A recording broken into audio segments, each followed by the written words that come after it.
one. And welcome back to another episode of Skill Issue. We are back for a new year. New year, same Josh Roberts. Yeah, how's it going, Tate? Good. I've just vented all my life's issues to Chris before the stream started, so I won't do it again. But yeah, good. In the middle of a heat wave here in Melbourne, so kind of sheltering indoors from like, what is it? It's like 42, 43 at 6 in the evening, and it doesn't get below 40 for like another hour supposedly. So That's mad. yeah, models melting in the garage probably, but The dream. The absolute dream. the dream. Yeah. Yeah. No, how about you? Yeah, no, good. Back at work this week, so that was a slog at the start of the week. Just especially just like I usually have like hardly any emails day to day. Like it's not an issue for me, but I had like 100, and I was like, oh, Oh my God. like it was like it's all just like customer queries as well, so it's the worst kind of email. But hey, that was alright. But it was doable, and it was an easy day, so I can't really complain about it, but it just felt bad. Yeah. But no, I've gotten able to play a few games of Warhammer. I am 2-0 right now for this year in 40k, and they're two just meme lists as well. One was like the shield host just maximum custodian guard, which was very fun, and I played into NIDS and I won. And I'm trying to think what the other list was demonic incursion, the 4 birds, and 3 keepers of secrets. It's not even a meme. It's just bad. It generally thought like I was like, these keeper of secrets being anything else would have been better, but hey. To be fair, keepers are more durable than I gave them credit for. They're always on -1 to hit is actually not that bad when you have like just because I just seen kind of everything out on like my turn 2, so I had like all 4 birds and the 3 keepers like all in the midboard, and I was like, you can genuinely only kill like 2 of these. I was playing AdMag, and I was like, and then I just have everything else, and then the keepers were in front, so it's like if you don't kill the keepers, then like the birds, like if you don't kill the keepers, then the keepers actually do enough damage because he was running the servitors, so that the 3 wound idiots, and it's like, well, I'm just damaged 3 the army right now, so definitely helped. But I'm not saying it was good. I think Be'lakor and just more trash would probably be better, but it was really fun. It was a fun list. And I think demonic incursion with the Everstave bird with the extra APs, man, that thing cooks. Like actually he just pop ignores cover as well instead of sus, and he actually just like obliterates things. It's pretty good. Yeah, what does he go to? 3 ignores cover. Yeah, 3 ignores cover. Yeah. He is good. It's strength 12 or 13, I think it is, on the main gun, and then strength 12 on the other gun. Because he gets +1 from himself, +2 from. He's 9. He's 9 + 3, so 12. Yeah, 12. Yeah, so it's like it's a pretty good breakpoint to get to. So yeah, I enjoyed that. I still probably think scintillating might be better, but I think there's definitely like having the 6-inch deep strike is huge. You still get to uppy downy. You can't do it out of combat, but I think it is a pretty interesting thing. So 2 meme lists, not 2 armies that I actually really play at the moment, but 2 wins nonetheless. So I can't complain there. But yeah, besides that, just vibing at the moment. But yeah, so I guess for this episode, we are going to be first reviewing the Games Lab event that's happening this weekend, which has the biggest name in Warhammer, David Gaillard, attending. So that'll be pretty cool to talk about that. So it's one of the events that's been put as a selection event for the Team New Zealand WTC. So there's got a few of the Team New Zealand applicants in there. One of them has already been selected at this point. Congrats to the 3 people that have been selected, which is John McLaughlin, Matt Van Wyck, and Michael Stewart. Michael Stewart's actually at the event this weekend, I believe. So, congrats to all of them. It's cool to get the first selections kind of underway, which is quite exciting, and I kind of see where the structure of the team's going to be going. Yeah, but yeah, that's the event. It's I think 32 people, 5-round GT over 2 days. Just the kind of standard kind of 40k on it's WTC terrain, eh? I would imagine so. Like a WT selection event, you would probably hope. You would hope, yeah. Yeah, I terrain. guess. Yeah, and Yeah, GameStab has like I think they only have I think WTC terrain. Yeah, most. I think it's only Rotorua and a bit of Wellington that has GW terrain. Yeah. But yeah, so that'd be cool. So there's some pretty interesting lists that we'll go over. But what are your thoughts? I guess before we go into the actual event, let's talk about the kind of the news in 40k for this week. So we'll ignore the Ultramarine stuff because it's really boring. But like obviously the Wardens of Ultramar, what is it? They are the wound gate, the 20 wounds of just idiots. So there's that, but that's not interesting. But what is interesting is the new Catan stuff. I think it's from what's been leaked, even like the points have technically been leaked. It's like 300 points for the Nightbringer, or 310, I think, for the Nightbringer, and he's like still the same toughness. Instead of halving damage, he's -1 damage, which for like 80% of the time is the same thing. Obviously they're really good, like the melter weapons and stuff. It's worsened to, but for the most part, it's roughly the same. Like it's 1 or 2 damage more on those high things, but everything else is similar. But he also gained 4 wounds for no reason. And 4 movement being the biggest one, I think. Yes, movement and deep strike. And AP on his gun. Because his gun, like the gun fucked, but it was like AP2. Yeah. So it's now he just like kills shit with his brain as well, which is cool. Yeah.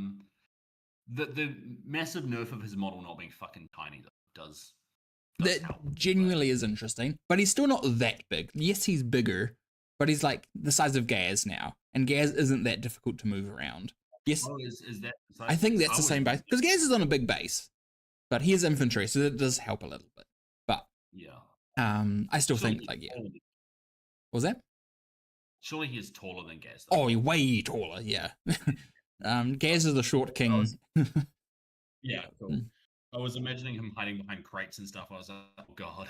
I also think he's really wide as well because his like spear comes really far out one way, and I think his like other hand and foot goes out the other side. So I think he's going to be awkward to hide, but with the durability that he has, I think, and all the other Catans as well, because they all basically got the same buffs. Like they all got a 3-up armor save. They all got the extra wounds. They're all now -1 damage instead of half damage. You brought up a thing earlier today, which was kind of funny. Is like it now like the +1 damage now gets negated, which is like not ideal. Like you can't get around that. The biggest T-Sons nerf. Yeah. Well, because there's a couple of things that like helps with, right? So it's like, it's annoying, but is what it is. I think the points wise, they might be a little pushed. I think the funniest thing is that the Deceiver is still the same model, but has now the new rules, and his gun got significantly better as well. But I think this Deceiver, I don't know if he's still the best. He's still very inconsistent, but he's tiny compared to the other two, so you can hide him, and like he's a lot of power in a small space, in a way. Yeah, and he got moved. They all got moved 10, yeah. Yeah, all of them got basically all the stat increases. Yeah, so they're all the same in that regard. Just their abilities effectively are different in their melee weapons and stuff. Yeah. Okay. Yeah. No. The Deceiver is.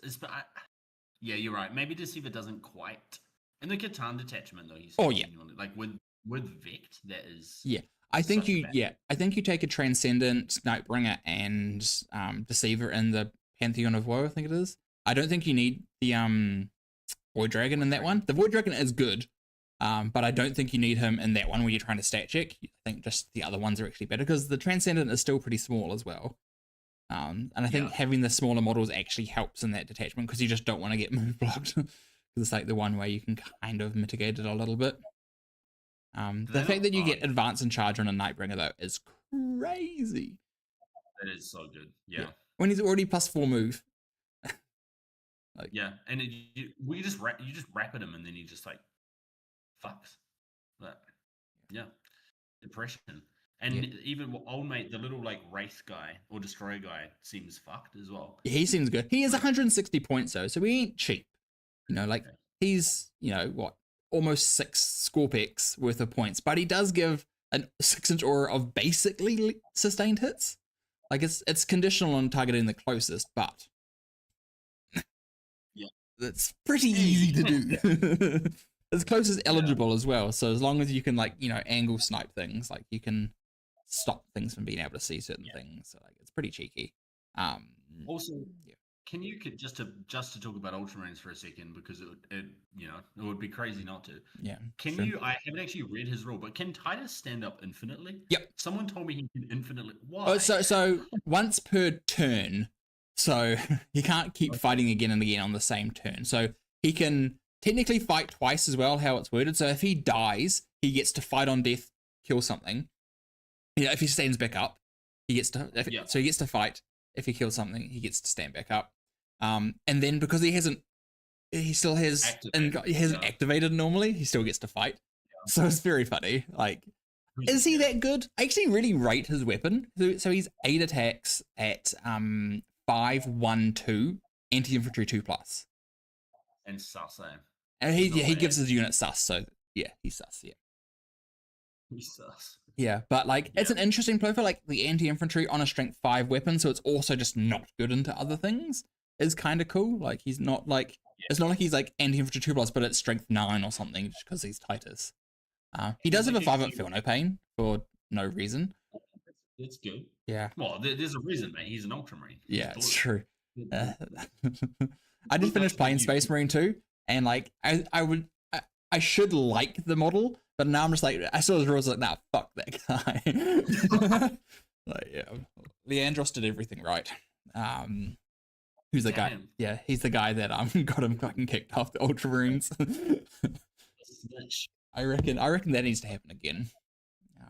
Yeah. Nah, cool. Oh well, shall we get into this event then? Yes, yeah. I've been away too long. I don't recognize half of these people, man. Yeah, well, all the Gameslay people are a lot of them I don't recognize either, which is really exciting. Like, I think that's really cool. So I'll bring it up on the screen for the people watching. We also have a comment from Deadfish the King. Short kings will inherit the earth as the deceiver will prove. My man. Ollie's alt account. Yeah, definitely an Ollie sympathizer. Yeah, so the Games Lab 40k Convergence is the name of the event. It's in Auckland and Green Lane West, and yeah, just we'll go through a couple of the lists and whatever names speak out to us or lists speak out to us.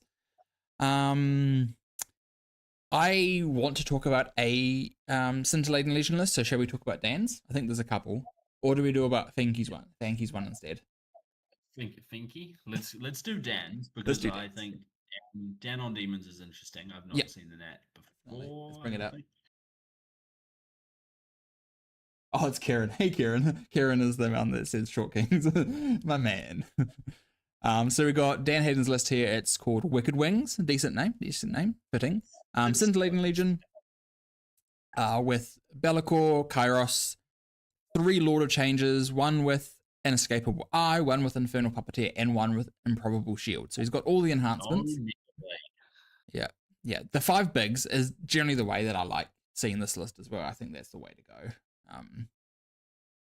There is something satisfying about this. Like, triple lock, triple flamer, triple screamer. It's just like, it's symmetrical, you know? Yeah.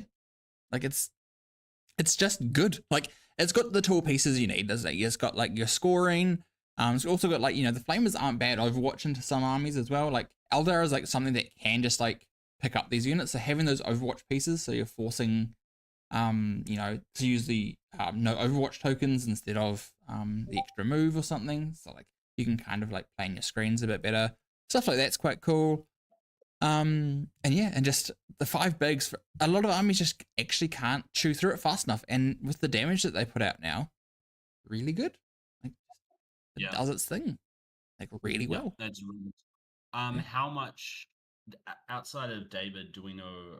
David Gaylord, do we know how many Ultramarines players there are? I think there's only 2 others. Ooh, because that's the big shortcoming of this, I think. Yeah. I think too many people listen to me because there's 4 players on Dark Angels. I think I'm maybe hyping them up too much. Like, guys, like I say they're good, but some of it's just for me. And the rest of it's just me getting good dumb luck. But yeah, it's a cool list though. I generally think that Scintillating Legion it's good. It plays the game really well, and it's really hard to interact with well. I think it as well. Like it is one of those don't. It's the Megalisi don't overthink it. Like it Yep. just creates. It causes your opponent to overthink, and I think if you actually just don't overthink it, and you just go cool, they have two, and they effectively have these two indirect people. You just bear that in mind. Yep. You can pre-measure it easily. You just measure the guy. Yep. And you just don't overthink it, and it's not that bad. Because I've played it once, a lot of games, a lot of people playing it on TT, and it seems to be the overthinking that is the big. Yeah, like, oh, if I get within 18 inches, I die, so I'll just stay in my deployment zone the whole game. It's like, well, yeah, you're going to lose every game of Warhammer you play if you do that. like, yeah, just a lot of, I can't do this, I can't do this, I can't do this. It's just, they can't kill it all with indirect. Yeah, you know? I also think the methodology of like, oh, well, you can, lift things even in combat, so I won't charge you. It's like, no, force them to spend those CPs, because they're also spending flux on them. What I've been preaching is for like 9 times out of 10, unless it's super dire, you shouldn't be using flux dice, and you're forcing your opponent to use minimal amount of flux dice. Because even to give you one to get the one from, is it Inescapable Eye that gives you the extra one? You still got to spend one to then gain the extra one, right? Because you got to like give your opponent one. So like, there's all sorts of different things you can kind of do there. But like limiting it, because if they're only getting 2 per turn, then if they're wanting to keep one for what's it called, for pyrogenesis, because that's like very good damage, then they have to keep the other one for like the lift up on your turn. So then they're really not getting any other benefits. So then they can't use them for the involves. Because what I've seen is in a couple of games is like, oh, I'll use them. I'll reroll 5 wound rolls to put 3 more saves in it. Cool. I'll use 3 of those 5 dice to reroll the saves that I failed, and then I take no damage. It's like, okay, so like they're always getting the better benefit out of it. Yes. Yeah. So, yeah. The only time I've is if you have like a 4-up invuln that will cause a big model to live. Nothing else can shoot that. Yep. We're gonna reroll my 4-up. That's basically my one use case for it. Yep. I think the only other like real niche one that I saw was paid for an advance and charge strat before you roll the dice, and then roll a 1 and then use a flux to re-roll it instead of using the CP. So there is like circumstances where it is correct, that keeping the like your CP at a good level is always good. But I do think like you're never just like, oh cool, I have these flux dice, I'm just going to use them, which I see a lot of people just like literally, I have 5 of them, I'm just going to roll 5 of them. Yeah, people re-rolling hits and stuff. No. Yeah, madness. Even wounds, I think it's completely wrong. Unless it's like, I'm killing the last chicken. Cool. Like, if you're killing the last chicken, you've already done it though. Like, exactly, but that's the thing, then it doesn't matter, so you might as well just do it. Like, yeah, no, this is a good list. Yeah, I want to say it's a little boring, but I don't actually know if it is. I think it's fine. Yeah. It's not the strongest list. Johnny does put out say a good point in the comments though. If you are holding tokens to keep them dry, then they don't have to spend the extra. That is true, but it still keeps them at 2 tokens instead of additional. But yeah, he is right there. I did mistake. And I think as well, if they have the Neverblade Prince, which Dan doesn't, it means you're not pyrogenesing, shooting, fighting, and picking up. Yeah, like I think that's kind of big because the Prince does need. Yeah, I think. Yeah, definitely. So. Yeah, Puppeteer Prince with pyrogenesis just does pick up pretty much whatever they shoot at a lot of the time. But yeah, it just means that they lose a little bit of consistency because they can't use flux on other things. It's minimal, but I do think it's the better way to go about it because it's stacked in a way that it's more favorable for them. And they also use them most of the time at the last point where you have to use them before the last point. Yeah. All right. Cool. Who are we going next? It's your call. What do you think? I want to go Bashley Bede because of Ashley? Stormraven. Hell yeah. We live in Brad. If he doesn't have a Stormraven, I retract and I choose a different person. Oh no, he does. He does, yeah. I told him to play this list. Nice. I like this list. So it is Grey Knight, Sanctic Spearhead, which is vehicles get 6 and assault. So kind of turning your vehicles back into index Grey Knights. Yep. And then you have the greatest attachment rule of all time, which is Sigil Agents, the enhancement, so you can watch the game away when you get shot and teleport somewhere else. It's got Tech Marine, Castellan Crow with the Purifiers, Grandmaster and Nemesis Dreadknight, so he's probably going to be going out early to beta response and Sigil. 2x5 strike squads, 1x5 Inceptor squads or Interceptor squads. Land Raider Redeemer, double Dreadknight, 10 Purifiers for Crow, and Stormraven Gunship. So it's pretty lean. Yep. As Grey Knight lists are, but it does really good damage and has like very good sort of deliverability because it's got the auto advance 6, the assault, go through walls with vehicles, Nemesis Dreadknight. So it's pretty quick. The Land Raider / Stormraven being able to go through walls fixes all of its problems in WTC.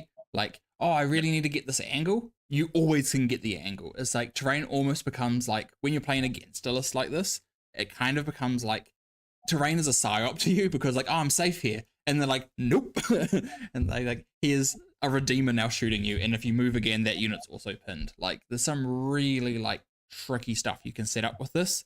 I agree with you. It is incredibly lean, and like your infantry, yes, it has a 2-up save, but it is not durable. They are just marine bodies.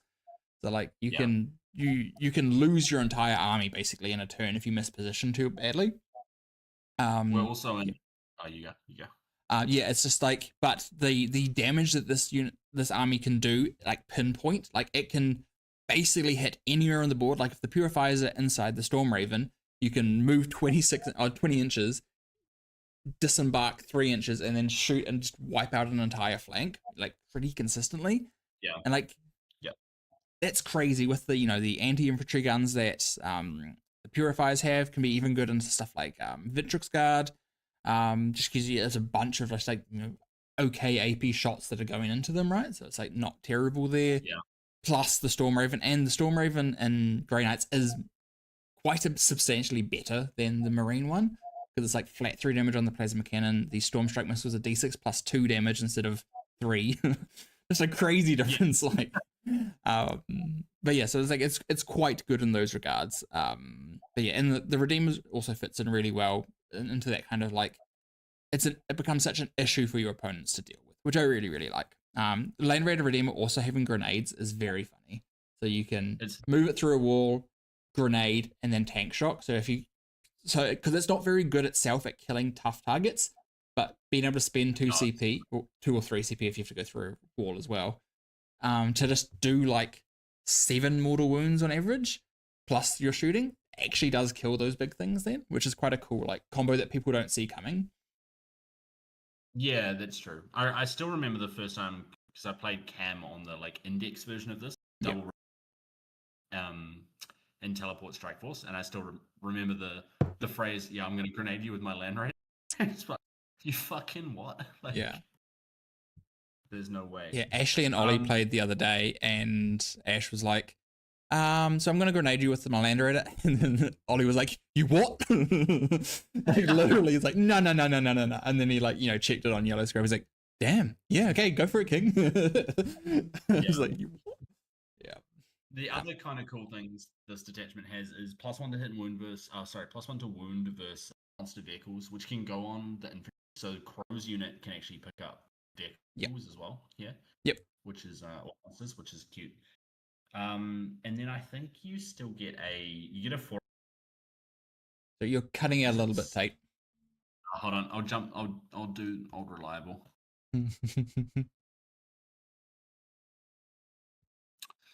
Yeah, there we go. The continues to plague me. Yeah, it's got. I thought it might have the T Suns 4-up Fauna Pain versus Psychic, which I was like is cute versus the birds, but it's 4-up Fauna Pain versus Morphs. So yeah, ignore.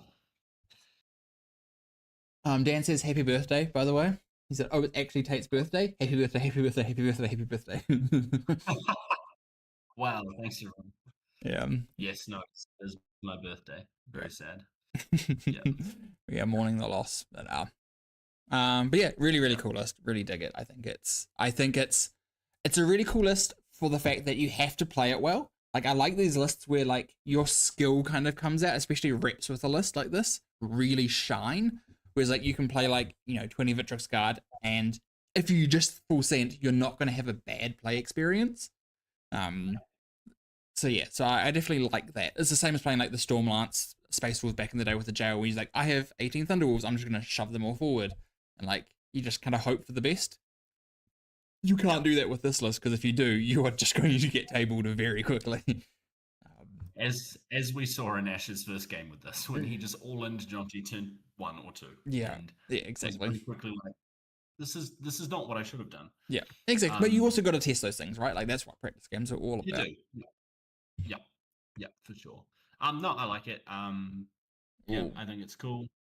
Since we were just talking about Vitrix Honor Guard, do we talk about David's list? David Gaylord? I don't know if we do, to be honest. My call is that we boycott Vitrix Honor Guard by not reviewing the list. Like, we can. I just don't What know. about Michael Stewart's list? Because I know it has less Vitrix Guard in it. I think it only has the 1 unit.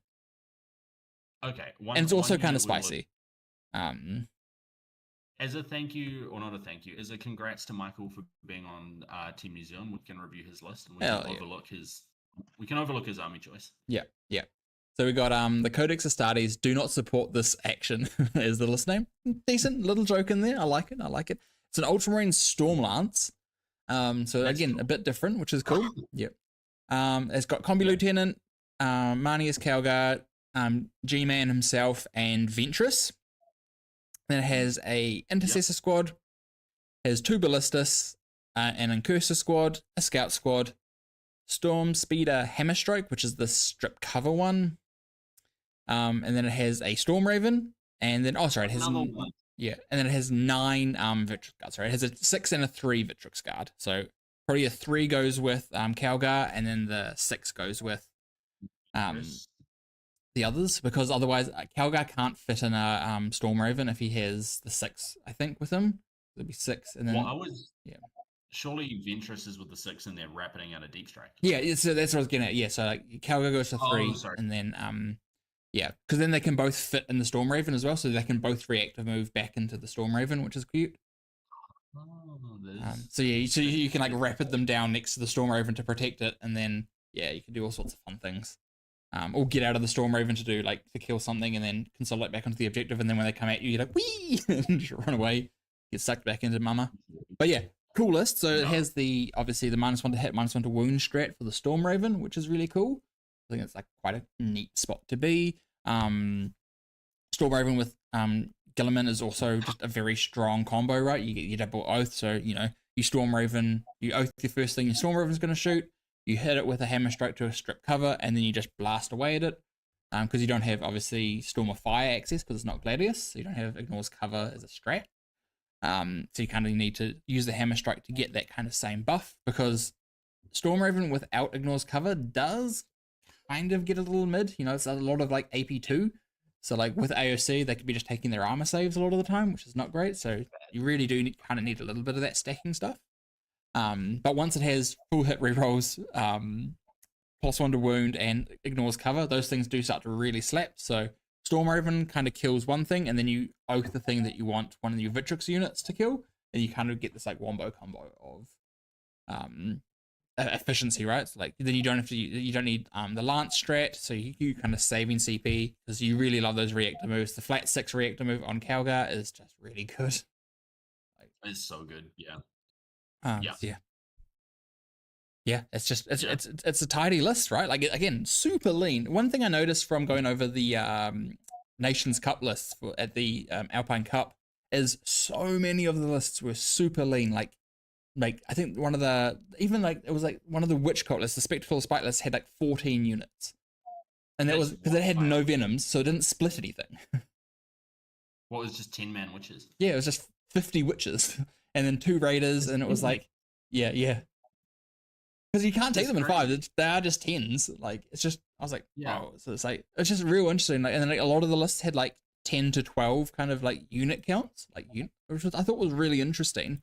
But I think it's because these units, you need things that can really crack these things. And the best thing to do that is other big units. So it kind of is like a snake eating its own tail. It was like, I need these big things to kill the big things, which then puts more big things into the meta. So you kind of need these bigger units for like more than the one matchup, which is quite funny.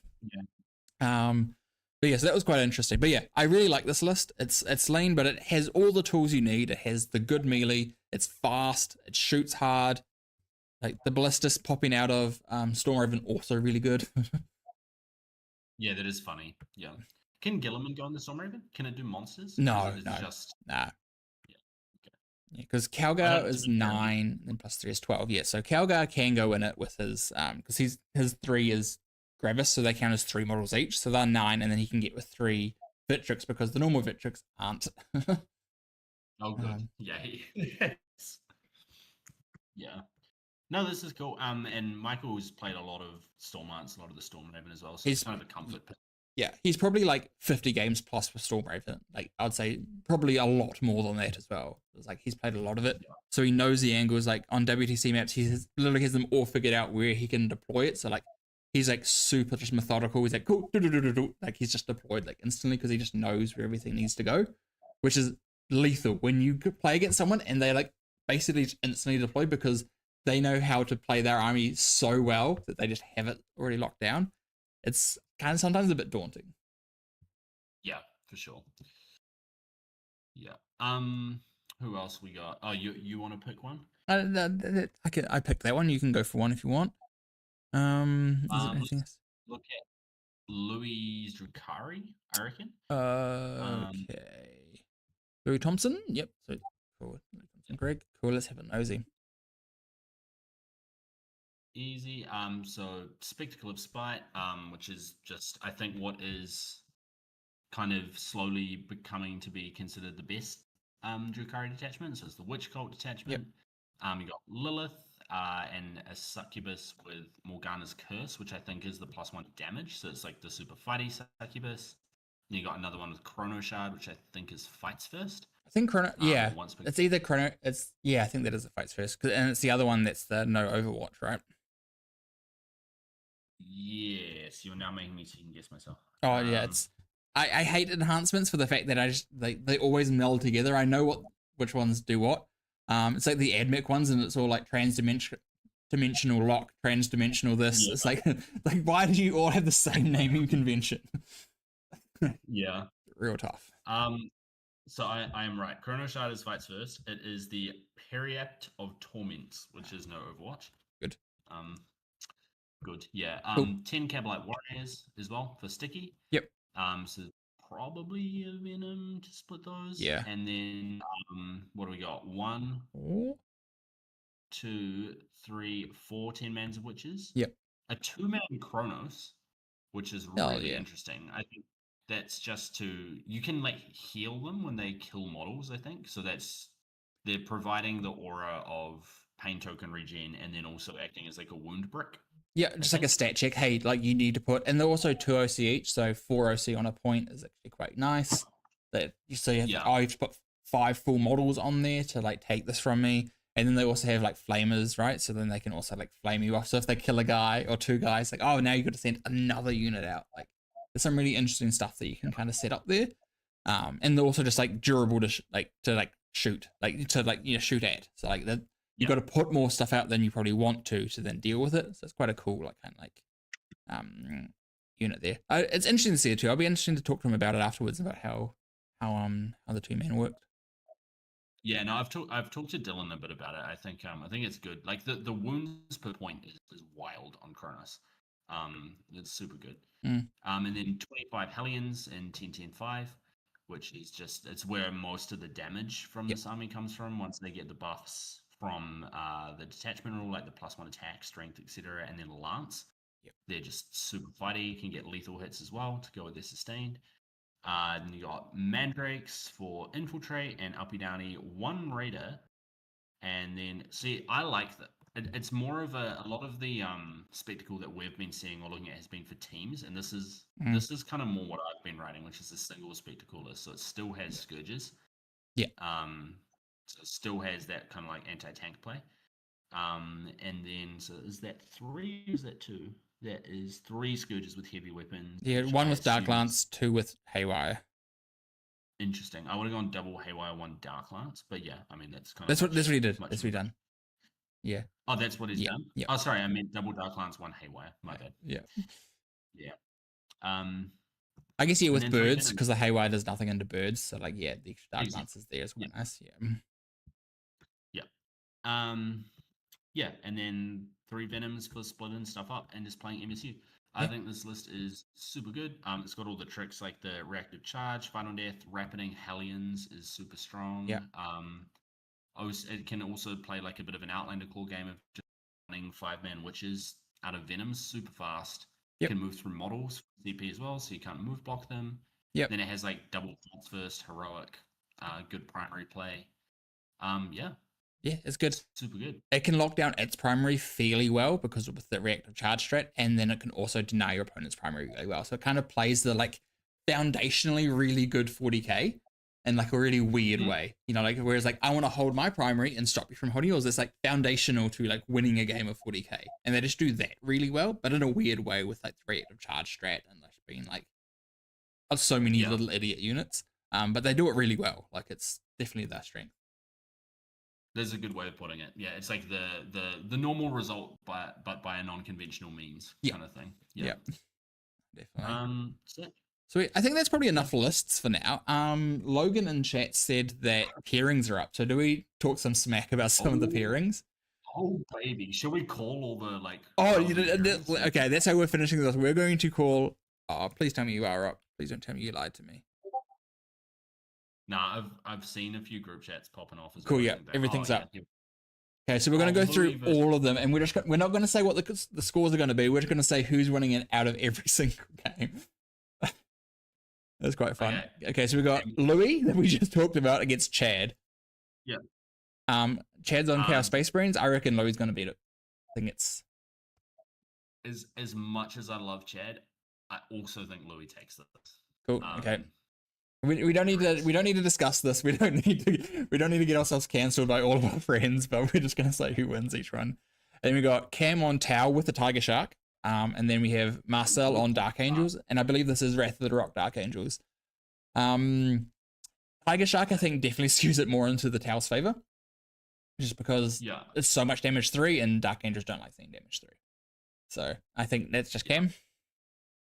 Yeah, no, I agree with that.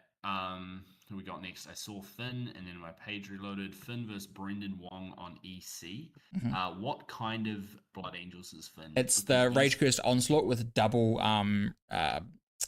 dreads, the Death Company dreads, and then just all the things you would expect, Lamatis and Sangard and stuff. I think Finn takes this, Lamatis, and then the Rage Cursed Onslaught, because like typically lag is quite, but the fight on death on RCO really flips that quite a bit. Like fights first, fight on death, corrupt. It's just like it's cheeky, yeah. And also like the double blood surging, well, the 2 dreads that can blood surge, D6+2 as well, just kind of makes some like really weird board positions you can set up, which is quite cool. Yeah. So I quite like the double dread list for that reason, because it kind of like you put them in a place where they have to get like onto the objective to see you, and then you're like, oh, okay, if you shoot me and you don't kill me, then I'm just yeeting into you and then I'm picking you up for free. Like it's some really cheeky stuff you can kind of mess with there. Yeah. Quite Which cool. into Noise Marines is actually quite, because what you want to be doing is softening it and then punching it.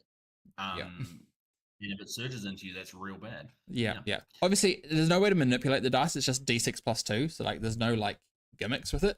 But like, it is what it is. Like it can just be really annoying. It's like, oh, you rolled a 5, cool. I'm moving 7 inches and now you're dead. Because it's like 7 attacks. At like 8-2 to 3. So next we have David March on Dark Angels as well against Igor on Blood Angels.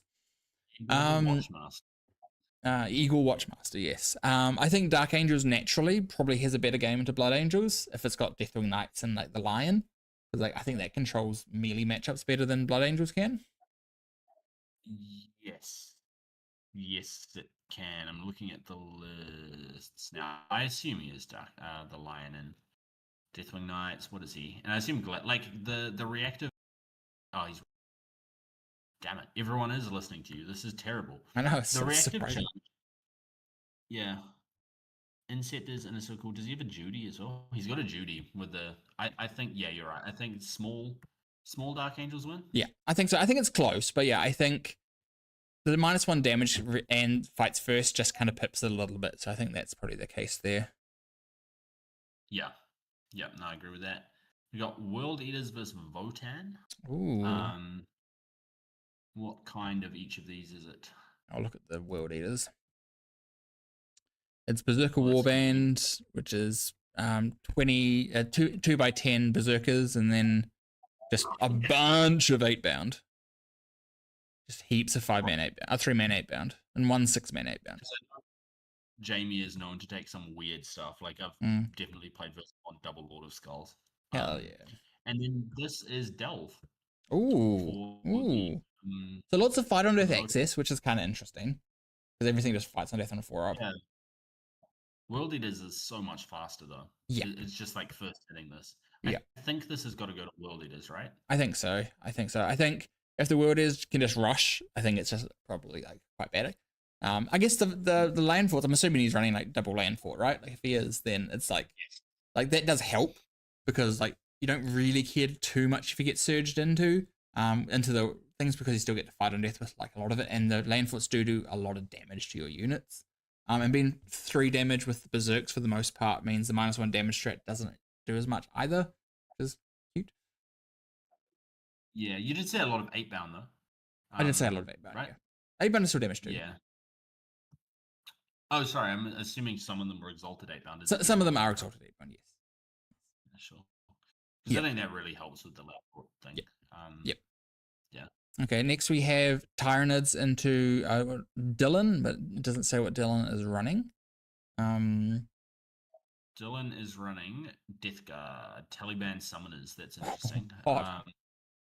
Yeah, that is hot. Where are the boys? I don't see any Rodigus. No Guos, just Rodigus.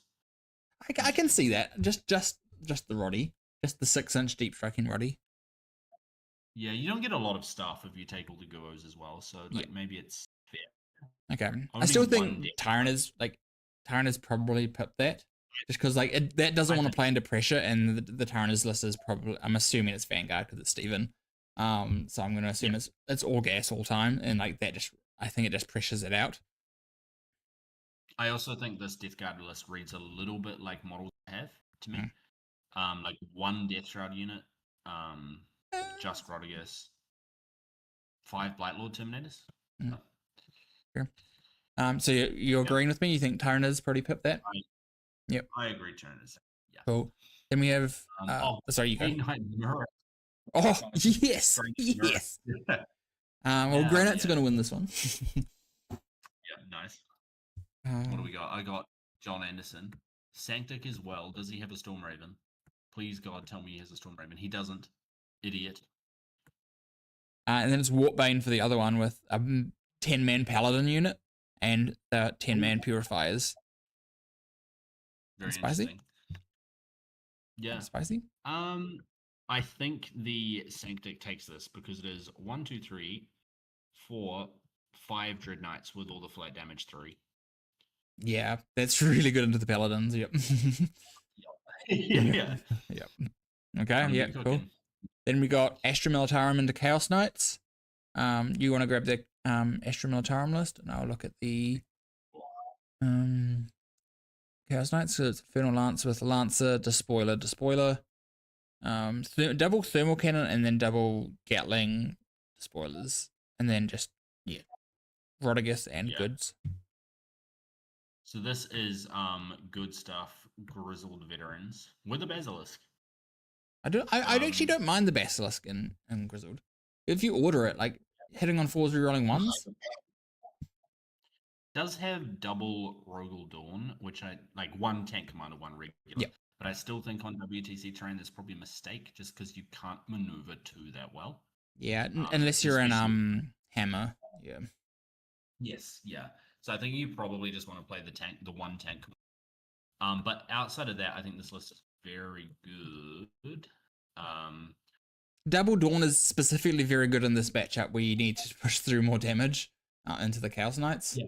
So like that is quite nice. For sure. Remind me, are Bulgrin -1 damage? They are. Yep. Or do they? Yep. 3 wounds, -1 damage, 4 up and ball. That's really good into Gatling Despoiler as well. Mm-hmm. Is this guard favored? I think slightly, just because of like the Double Dawn, the Bulgrin, there is the one of the dispos does have double melters, so like if that gets to Mm. get access, but surely the guard has enough stuff to block that out for long enough that it doesn't matter. AOC on the Dawn as well. I forgot about that. Mm, Like you're ignoring cover and you're going to a both Dawns are saving on 3s yeah, versus yeah, the get like the Gatling yeah Despoiler, yeah. So you just try and focus down the Melter Despoiler first, and then you just have no worries for the rest of that game, pretty much. That's rough. I think that's yeah probably a little Astra Militarum favored. Then we have our yeah. boy Ashley and his Grey Knights against World Eaters. Ooh, What's the World Eaters list? it is. We know what the Grey Knights list is. Gore Track. Oh baby. Oh, we own.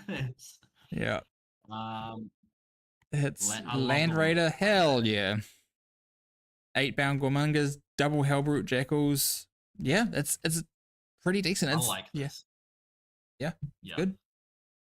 Okay, so what do we think here Um, then? So Ashley definitely gets to like hit first with the Grey Knights. yes. And probably picks up something important. The -1 damage on the Raven is definitely helpful as well. Yeah, It's a it lot is. of damage too. Um, Hellbrutes don't get a heap of value here. I don't think. nah, they're good. They're still Um, just genuinely good in World Eaters though. they are. Yeah, they are. Um, the 8-bound is good, but I think it might be Grey Knight's favor just because they get to hit first, and if they can win a flank early, and especially the land rate, the Redeemer's Overwatch here is just devastating. I was just thinking about that. Is Infernal Infusion is my question. Ooh.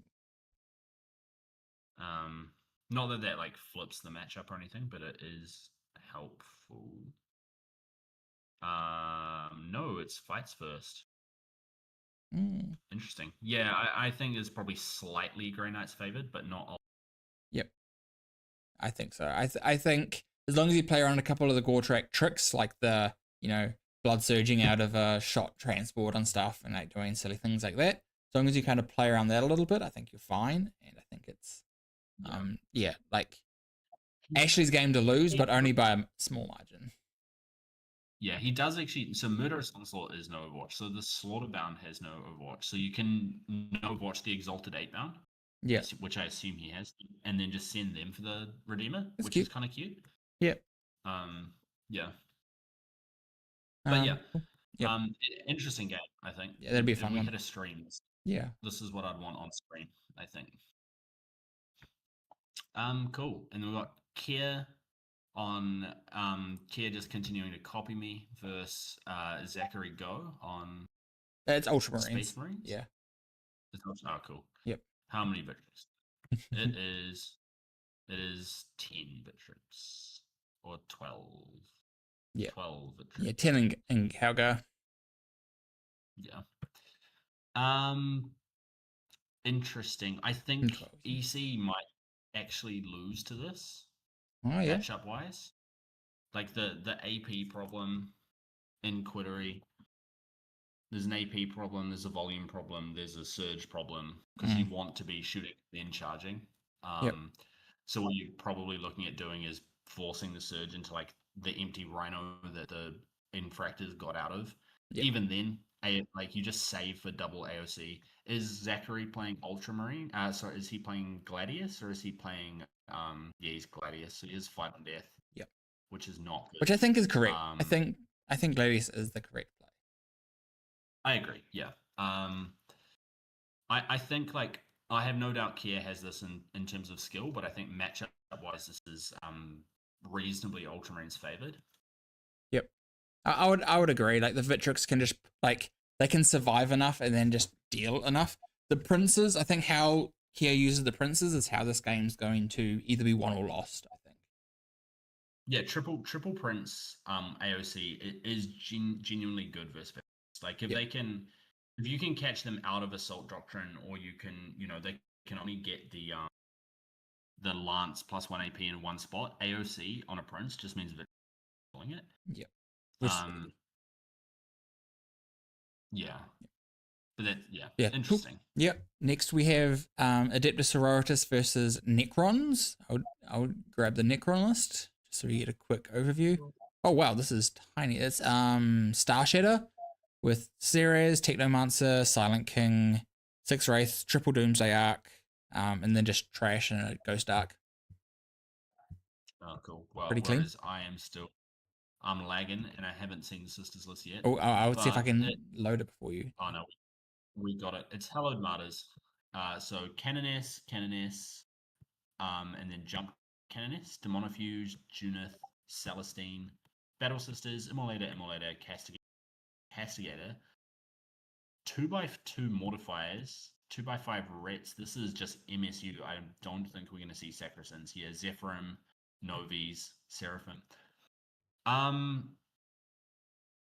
I struggle to see how this is going to kill Necrons. It's only the one Wraith Like, brick, but like, how do you deal with that one Wraith brick? yeah. Also, no Morven, right? It, Because Morven's usually your answer there, but no Morven no, Paragons. yeah, no Morven, no Sacrosanct, so it's going to struggle to hold on to primary as well. Yep. But like, it can play the move block game, it can play the control game really well. Yeah. Yeah, I would say Yeah. probably Necron favored here. Like, I agree with that. Yep. Yeah. And then the greatest player in Hamilton versus Philip versus David Gaylord. yeah, yeah.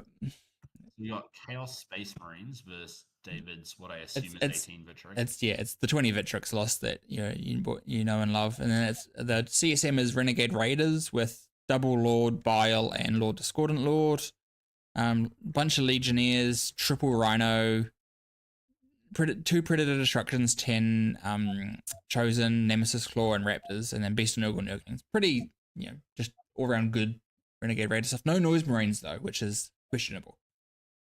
Yeah, no Noise Marines might be model availability. Yeah, Noise Marines definitely help there. Nemesis Claw is kind of cute here, like no AOC, no fight on death. Really good. Like, it's really good.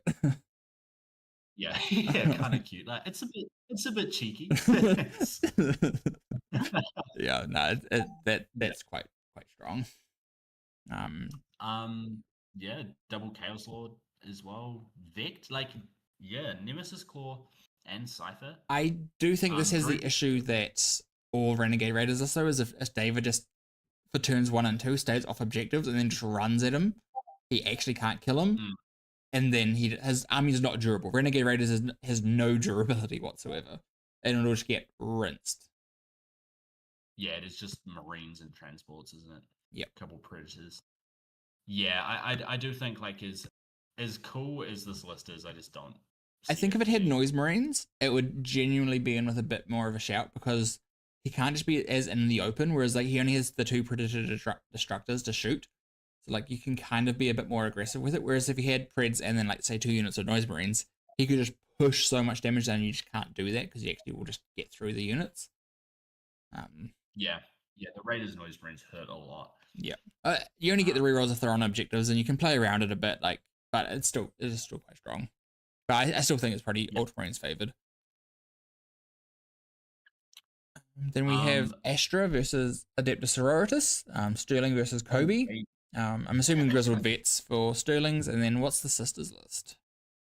So Kobe's new or newly new to he used to play but sold them and is now back on it. Nice. Girls Night Out, that's a 5 out of 10 name. And then maybe there's a little critical of me. Yeah, it's like a 6 out of 10. Like it's above mid. Yeah. I'm not excited about it, but I respect it, I guess. Yeah.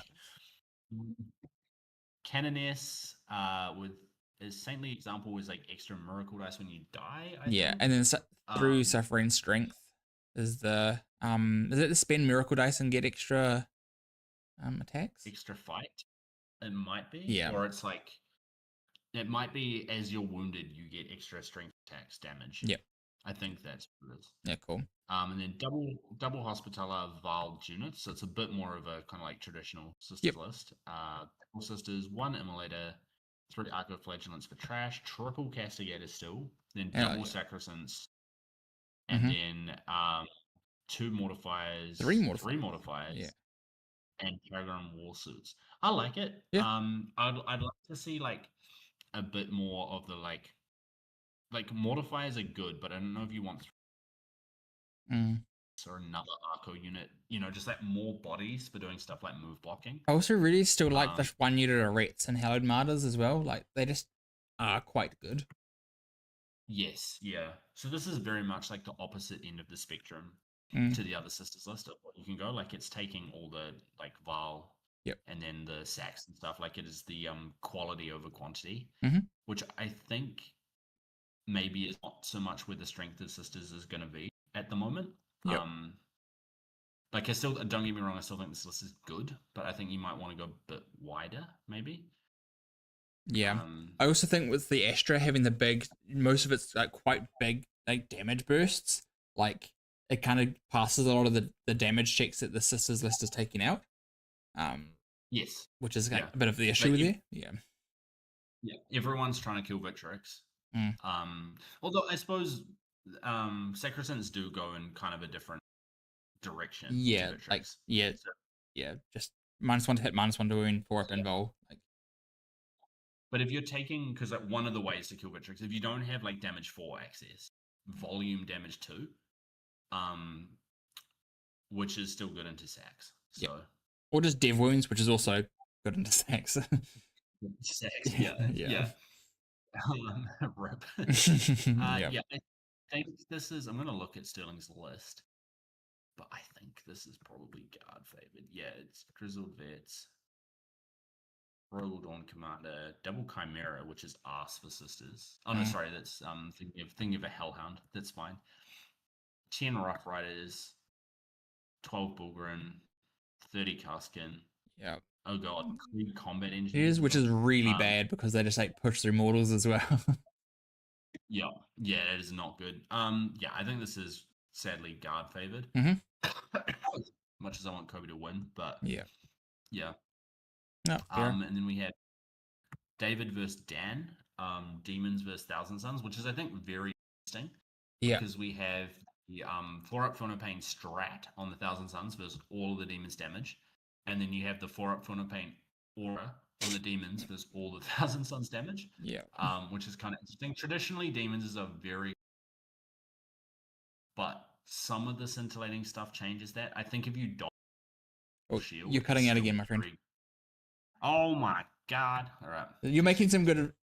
Like he's doing some really good things. So I want to make sure that we're like listening to what he has to say. But like when it cuts out, when you're like, it's really important. Apart from, it like, always like I can't. It's like it's listening to me, and it's yeah. like right, that's the point, and then it just like stops. Genuinely, it's always like as you're finishing the sentence. It's amazing. Yeah, yeah. How does it do it? Mm. Technology is marvelous. Yep. But yeah, I think no Improbable Shield. This is T-Sun's favored, but Improbable Shield, and then the efficiency of the locks stuff behind walls really puts like a big, because the 4-up Pain is good, but this detachment's also super CP hungry, so Yep. the CP economy is a bit wonky if you're always burning the Pain. It'd be very interesting to see what happens. Yeah, It'd be cool, and yeah. Yeah. I think probably slightly bird favored, but I also think it's like a huge positional game, right? If someone gets the edge and like with like a redeploy or because both of them can kind of lift things up and put them back down with like the crystal with the Thousand Suns and then the uppy downy with the birds. If someone can get like a good angle and just like clip something, because like the Terminators will probably pick up most of a bird, if not a whole bird, if they get a good angle on it. So with like lethals and full hit rerolls. So like if you can do that and then they have to like then come at you, and like the birds aren't super efficient into the Terminators, like the -1 to wound and then into 4-ups. Like they're okay into the Terminators. Yeah, I think it's just very flippy. Exactly. Like you can't just you could just like lose 8 Terminators to an activation, or you could just like bounce a bird. Yeah, definitely. Cool. We've got 2 more, and then we've got to get to bingo because we've got half an hour to do bingo before you have to bounce. So we have Hayden and Eldari against Selwyn's Dark Angels. Again, Dark Angels. Everyone's listening to Chris. Love it. I know. It's crazy. I told you I was at a tournament where it was like 8 Dark Angels players on Wrath of the Rock recently. Yeah. They're my 8 viewers of every video, mate. Hell yeah. Yeah, the Odyssey 40k subscriber base. Yeah, the entirety of it. Yeah, so we got the Dark Alright, Angels, Wrath of the Rock Yep. with the Lion, Chaplain with first turn Deep Strike, and Ezreal. I can kind of pretty much assume what the rest of the list is from there.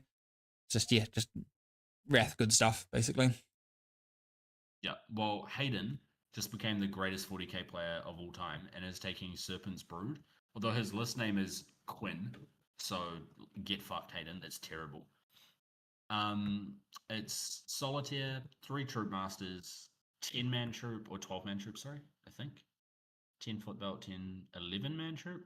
Fuck, one of the big troop sizes. Yeah. And then 1, 2, 3, 4, 5-mans. And then 4 Star Weavers, 1 Wave Serpent, 2x5 Rangers, and 12 bikes. I like this. I think it's good. Yep. I think it maybe wants like Lycus or something, or there's like a weird, I don't really know what is holding. Does he have a Void Weaver somewhere? I suppose 5 Rangers are holding the horn. Yeah. Which is fine, actually, for the most part. Yeah. Yeah, it's all good. Yeah, I think this list is good. Yeah. I think into Wrath, I think it's fine. It's got a lot of damage 1, which Wrath doesn't like seeing. And the Haywire being damage 3 is also not the worst position to be in. Yeah, it's okay. The Haywire is just swingy. It's very swingy. That's the issue. And like, you don't want to pop the devs like half the time. Like you still do, but like it doesn't feel great. I think this is very even. Like I feel like because the combat control that Dark Angels has, but they have so much less units, and like if Hayden can get the fire like the fight and fade with the bikes, and like the places that don't have the Lion can be devastating as well. Yeah, although none of the like the 5-mans with Troop Masters really like preying on sort of like medium sort of units, which I think they might struggle to find in Wrath of the Rock. Like they might not be finishing off what they're killing. It's true, but it's a lot of like strength 4 with +1 to wound, which again Wrath doesn't like seeing because you're getting around the -1 and still getting your +1. Like there's like stuff like that, which is quite cool.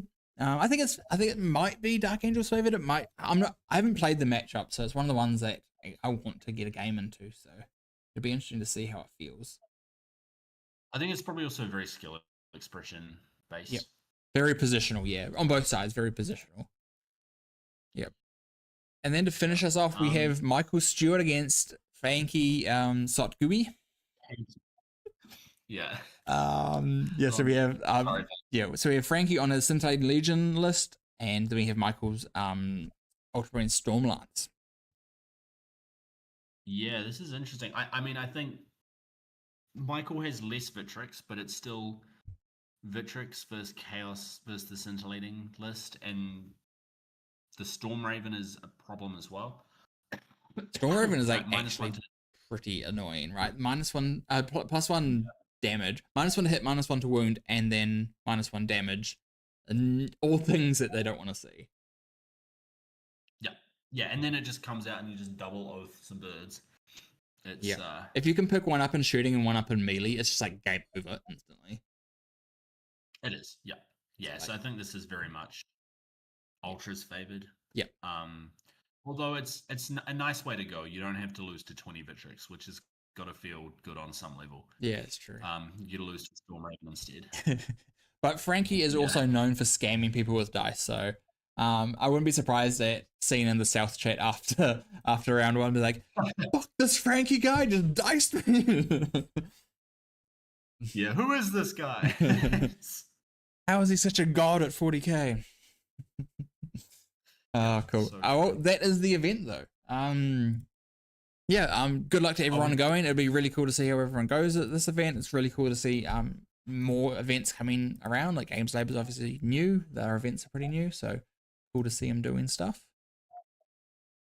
Yeah, Games Lab's not that new. It's just been kind of its own, well, not really its own thing, but it's been like sort of it's had its loyal fan base, which haven't come to a lot of the other events. I think Yep. is more how I'd kind of characterize it. So good to see the sort of Yeah, the joining of the communities kind of thing. definitely. But Yeah. now on to the most important part of this entire video, and this is people in the chat. If you are here, we want your advice. So what we are doing here is we are going to be predicting 25 things we think are going to happen this year, and then we're going to come back at the end of the year and see what we got right and see if we can get bingo in any way. So I've done the first one, which is 11th edition drops, which is pretty much a gimme, but it's in the middle, so you kind of want a gimme in the middle. But yeah, okay. What's your first thing, Tait? I'm gonna put the skill issue team wins NZTC. Hell yeah. Easy.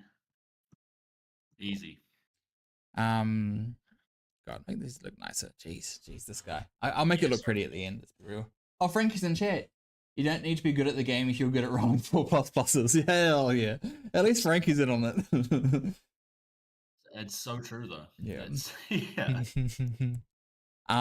My next one is, and this is the first thing I thought of, which was very funny. It was like Liam VSL wins LGT with CSM. Yeah, I mean it's a given at this point. Yeah. Again. Yeah. Yeah. Like it has to happen. It does. It's Desi. You may as well not hold LGT. The event's done. Yeah, it's true. It's washed. All right.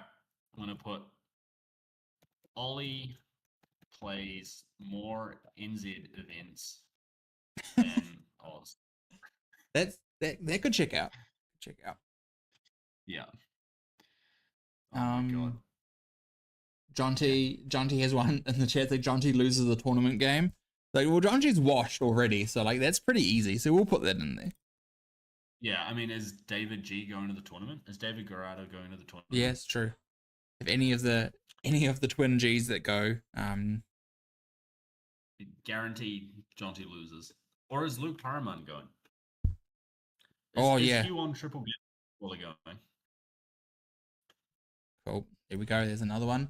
There you go. So if you guys have any ideas, I got one. Yep.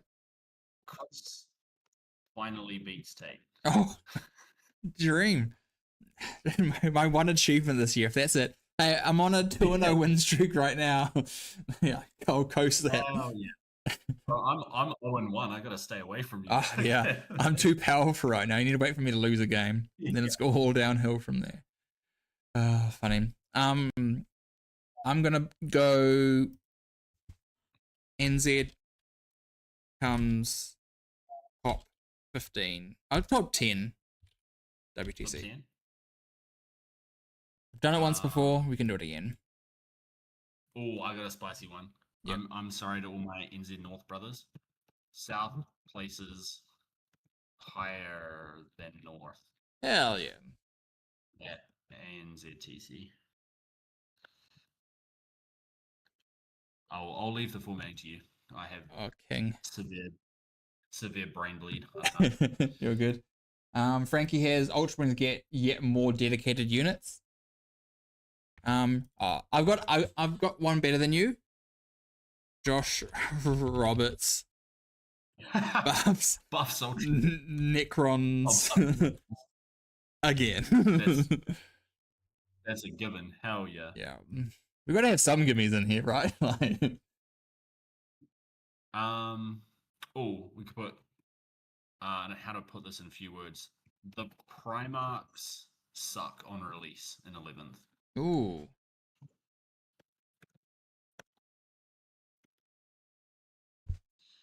Nice. Yeah, I mean it wasn't, but I tried.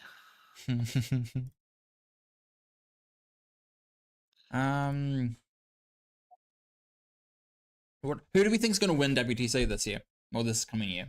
Like what team? Australia. Australia? It's gonna be Australia. You reckon? Yeah. I reckon the 3-peat with France. Like that's a story right there. That's a legacy. No one's ever done it. No one's ever gone back to back. To be fair, so They're just gonna keep that train Yeah, rocking. Like, I'm down for Aussie though. I think it's been a few years. They've kind of been a little washed. they have But been washed. Yeah, maybe that that they've now gotten like angry enough that they'll just try hard this year again. but they now have me in all the Melbourne discords ranting about how good final day is. So, like, the wealth of information they have available is crazy. They're guaranteed to win. Aussie wins WTC 2026. Speaking of Primarchs, reckon we get a new one this year? That's a hot one. I'll put that in. Throw that out there. Ooh. A second Ultramarines Primarch, or is it Yeah, just a new Gilliman model? it's just a new Killer model. Technically, I would allow it. New Primarch. Yeah, Gilliman and Phobos armor win. Hell yeah. uh, um, do we think? Do we think any? I reckon an army's going to get squatted in 11th. Like, all things are going to get combined. Like Grey Knights, Death Watch agents are all going to get squatted into one place. Oh, can I controversial? This is more wish listing. Mm. IKNC can become part of an agent's style book. IKCK. Oh, okay. So like the one book, but one's for good side, one's for the bad side, kind of thing. Yeah, and their allies. That's cool. I would allow that. I'm just gonna put something that gets squatted, and we know what that means. Squatted. Oh, I got one. Care goes 4-1. Q goes 4. Yeah, Q always goes 4-1. Q goes 5-0. Care goes 3-2 every time, but he deserves the 4-1. That's big. He's not going 5-0. He's going to get 4-1 first because it's the meme, and then he can go 5-0.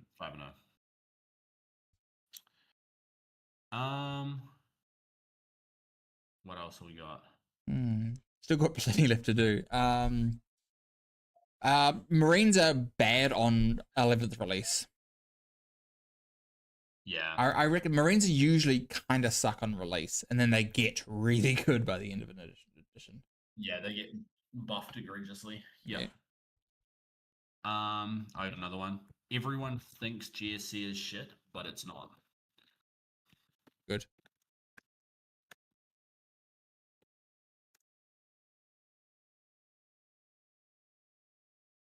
Half wrong. Good. Good. Okay. Yeah. The scummiest formatting, but hey, it works. I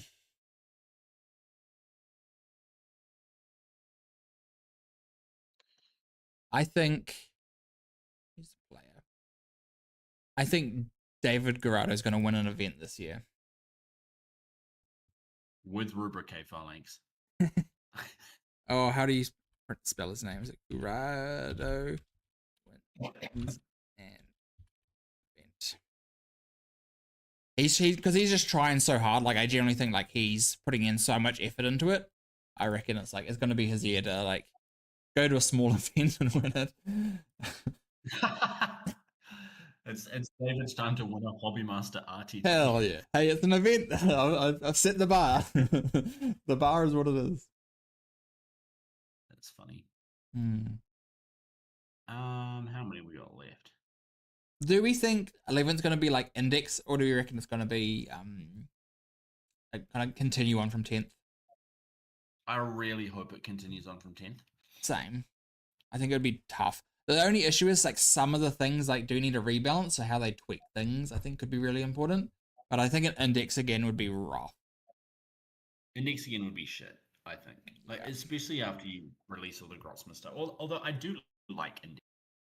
Like, I just think they need to do something about speeding up releases. Like, I know everyone always says from a competitive balance that this is competitive balance perspective that this is stupid because you're always like there's always so many unknowns and the meta is well defined going into big events. But if they just instead of releasing codexes, every slate, every army got 2 detachments, or every army got a detachment. They just like staggered all the codexes, but all at an even rate, kind of thing. Yeah, and if the codex is coming out at the towards the end of edition, it can get more detachments towards the start of the edition, kind of like released through slates and stuff, so that it kind of like balances it that way. So you don't have your book, but you still get like some of the stuff that's coming out of it. That'd be quite cool. Yeah. Yep. What's an? I think Votan's going to be busted in 11th. They're just gonna get fucking. They're going to get like a Void flyer under. or something stupid and just get absolutely pushed. Oh no! Indirect and flyers are broken. Oh, that's pretty, yeah. I'll do it though. Flyers and indirect are broken, and that can be just at any point. Yeah. So if any of these things happen at any point in the next 12 months. Oh, Logan's got a good one. We get new terrain and or deployments, which means all current terrain and mats have to be thrown out. Classic GW. That's a yes. And then the next one is Pardo enters a deeply depressive state after Dave Louis orders 30 boxes of the new terrain.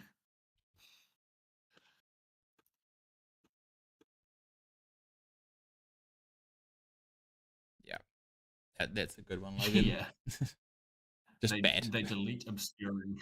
Ooh, I would love there to be more terrain rules, right? You know, like bring back like vents and stuff, right? Like -1 to hit, but it's, you know, it's -2 to move if you go through it, you know? So advantage, disadvantage, right? Like stuff like that is quite cool. Like, because that was really prominent in ninth, and it was really good because you had like more interesting looking tables as well, right? Like you could still keep the like footprint style things, but like a footprint doesn't have to have a ruin on it. It could have a tree or, you know, like 2 pillars or something, and it's like, you know, difficult ground, so it's -2 to move through it, but you get cover and like -1 to hit or something, you know, like I do actually miss that a little. Like, Yeah, that would be sick. Yeah. And it could even be like obscuring if you're behind it or something, or, you know, I don't know, you can still do stuff. Yeah. What do we got? Points, I reckon. Point costs for war gear come back. Oh, please. I love list tinkering and shit like that. Was like how I, like, you know, spent every minute on the toilet. Like, ooh. Too much information to share. Hey, like, I'm not anyone if I'm not honest. Yeah. Yeah, I would really like that though. I did love like the tweaks. Like, how many times are you over by like 5 points? Like, oh, if I could just get rid of like a melter bomb that I'm never gonna use in a game. Like, oh, amazing. It would be Drop sick. one nurgling. Yeah. What else do we think is gonna happen? Necrons, the play against experience for Necrons sucks. Yeah, that's valid. To be fair, like, I'm excited for the new Catan. Like, the rules are broken, but once well, not broken, they're just like point for point, that is too good, right? But like once they get balanced a bit more, I'm actually like the new like Nightbringer model is insane. The Void Dragon model is insane. Like, that's sick models. I want to see them on the board. Yeah. I just don't want them to be oppressive. Like, I don't want to be like, oh, every time I see them. I want to be like, hell yeah, I'm playing against a Nightbringer. Like, it's going to be a fun game. Whereas instead it's like, oh, I haven't teched to beat this, I'm screwed. That's the problem that Necrons always has, right? It is so much of that you turn up and you see whatever it is and you just like it's just, yeah. I hate it. Ooh, brother. It so is though. Like, yeah. Oh. Okay, guys, we got what, 3 more? We need to get some more stuff. Come on, guys, in chat. Dan, I know you're there. You surely you have something. Oh, something gets grenades. I got an easy one. Frankie plays demons to an event. Oh, that's a gimme. Hold on. Frankie plays demons to all events. Frankie, it's on you then. You were in chat. Yeah. Prove me wrong. Yep. But then he can't play as Stomper. Oh, that's true. Stomper gets squatted. We'll put that in there as well. What do you reckon is gonna get legend? We should probably do one for like something that gets legended. What's gonna get legended that's like something that's not super old? Or like, Hopefully Imperial Knights. ooh, I don't think so. That is like they're too big of a line, and like they've got the new Defender and Ruinator came out, right? So like they're not gonna do that. I know, but it's just so like lame. I prefer IKCK to like the Necron play experience for like just how like stat check if you fail it, it's just like so game breaking. Whereas like Knights, you still can like play around it a little bit, even if you like don't hit the threshold. Whereas like Necrons, because they have more models and stuff, it's harder to come back. Agree, but for Necrons, it's like they're slow and they don't do as much damage. Whereas Knights is like, oh, I move 15 through walls as well. It's just like, yeah. They need to change the rules for Knights so they feel but a bit different. Yeah. But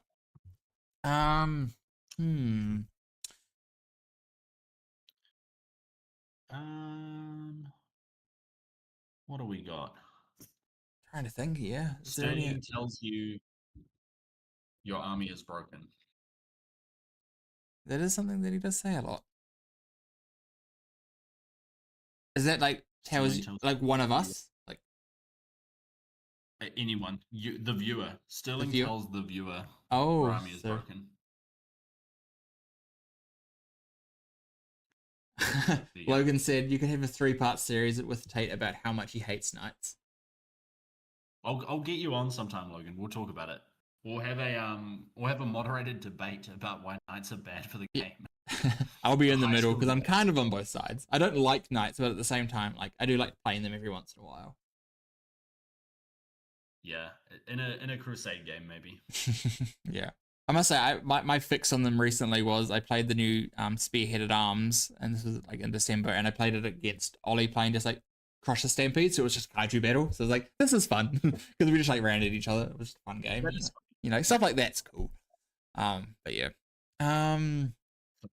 What could get what's something that genuinely could get legended that's like Storm Raven gets legended, there we go.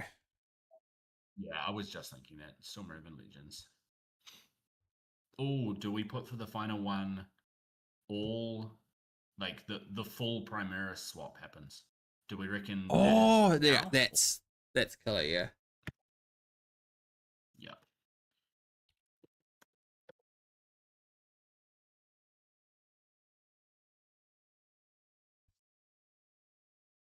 That all non-Primaris get go to Legends, yeah. Yeah. Yeah. I think that's actually might be like I'm sure they'll just make the Rhino Primaris Rhino. Like there'll be something that will just become the Primaris versions because like they won't get rid of the Rhino because it's so like ubiquitous with 40k. But yeah, I like this. I think it's got some pretty spicy ones in there, some pretty funny ones. Like I think it's pretty fun. It's got some cool stuff. I'll make it look pretty for when we go back to it, but this is just going to stay in my Canva account for the next year, and then we'll come back to it. And it'll be fun, like because December, like often there's a lot of events, so it'd be cool to come back to this. We kind of talk over where we did well, where we went badly, what crazy things happened. Oh, we don't have one that's like Eldar busted. Surely Eldar being busted on release has to be one. Well, do we delete something gets squatted because we already kind of have? Yeah. A couple. Yeah, sure. Or the Sterling tells you, he says your army's broken because it's like. We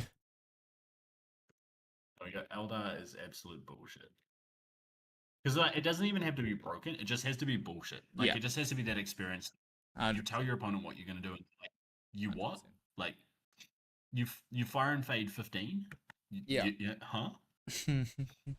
Cool. I'll get this tidied up and I'll post it onto the Facebook page. So if anyone on this, one of our 5 viewers, is not on our Facebook page, jump on our Facebook page. We do post every once in a while, especially we post that we're going live. But we should probably start posting some more. It's probably one of our New Year's thing we can kind of do a bit more there. But besides that, yeah, definitely do that. Yeah. Otherwise, that's been us. Yeah. Happy birthday, Tait. Thank you. Sad. Yeah. And on to another year. We've got some pretty cool events that we're doing together. I'm doing NZTC in New Zealand as like skill issue team, which will be pretty exciting. So that'll be pretty fun to do. I'm going to ANZTC with Team South, which will be super fun. And yeah, and there's potential other events that are going to be like later on in the year that are going to be fun. I'm going to do another big charity stream, probably September, October, which will be really fun to organize. I'm going to try and actually get people here and live stream actual like an RTT in my house, which will be real fun. Um, That's super. Yeah. yeah, so that'll be super fun. So lots of stuff to look forward to this year. Yeah, damn. Yeah. Yeah. And we're back with what probably a recap of this event, and we're doing our goals, but like our personal We could do, yeah. for 2026. Yeah, we've also got Next the week? Kraken event. So if lists are in for that, we could look through the Kraken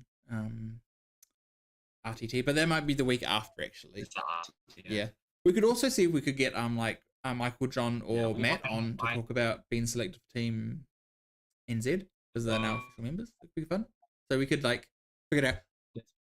All this is saying we actually don't really plan this much far in advance, so we'll figure it out and then we'll do a post about what we do. We've run out. I could talk about my first week being 30. I could give everyone a recap. Hell yeah, the dream. I could talk about my first 2 years. Nah, cool. Yeah, we're just dribbling now, so let's just cut this off now. And Tait is lagging like an absolute crazy man, like he always does. So, yeah, catch you guys all next time.